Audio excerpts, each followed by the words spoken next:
Joining us is a member of the House Financial Services Committee. He is Ohio Congressman Warren Davidson.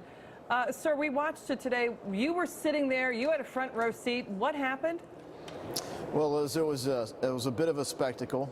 There was a massive line of folks waiting to get in. Some of that was engineered by people in the industry that are counting on federal programs to operate essentially their businesses. But the purpose of the hearing was really twofold. One was, on the Democratic side of the aisle, was to create news and to roast one of their favorite targets for roasting, which is big bank CEOs.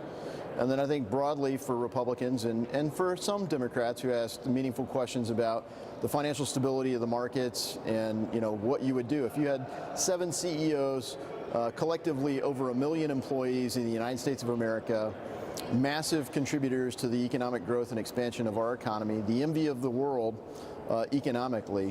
What would you ask them? And we saw that today. You make a great point. Listen, they're trying to relitigate the financial collapse, which we've done that for the last 10 years. We understand that. We know that bankers have abused their authority in many ways.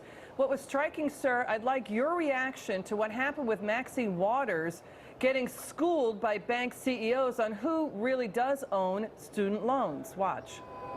Last month, this committee received testimony that last year 1 million student loan borrowers defaulted, which is on top of the 1 million borrowers who defaulted the year before. What are you guys doing to help us with the student loan debt? Who would like to answer first? Mr. Monahan, big bank. We stopped making student loans in 2007 or so. Oh, so you don't do it anymore. Mr. Corbett? We exited student lending in 2009. Mr. Diamond? When the government took over student lending in 2010 or so, we stopped doing all student lending. Now, sir, this was an awkward moment. What's striking is Maxine Waters praised the government takeover of student loans about 10 years ago into the Obama White House. You were sitting there. How awkward was that?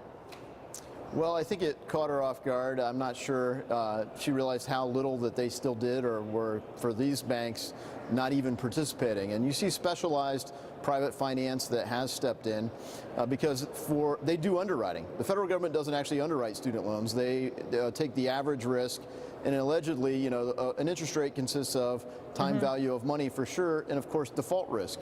So they price all the risk of default the same. It's kind of a high risk, but if you look at companies like SoFi, they actually do underwriting and say, but my real question is, Maxine Waters runs House Financial Services and didn't know basic facts there. Well, hopefully it was helpful. Okay. It is a real debt crisis. Hopefully it was helpful for her and the committee to focus on a real problem. Let's watch Alexandria Ocasio-Cortez grilling J.P. Chase's Jamie Dimon. I represent kids that go to jail for jumping a turnstile because they can't afford a Metro card.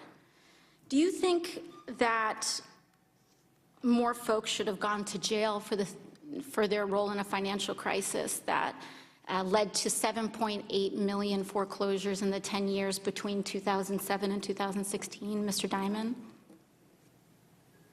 I don't think people should go to jail for jumping a subway.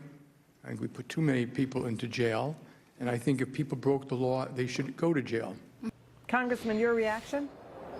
Well, I think it was an odd contrast. And yes, there are people, say at Wells Fargo, who've committed fraud. And it begs the question, is anyone actually ever prosecuted for these things, or do the banks just pay fines? Regular people would be prosecuted. And it's a meaningful question, but to try to contrast what's going on with the financial crisis, a decade plus ago, with a kid jumping a turnstile, it's just kind of incoherent. I mean, there's lots of things like that you could pick on or nitpick on. And one thing I will say about my colleague from New York, she is incredibly successful at earned media. All right, Congressman Davidson, thank you so much for coming in, sir. Appreciate you coming on. Thank you so much. We're tracking other developing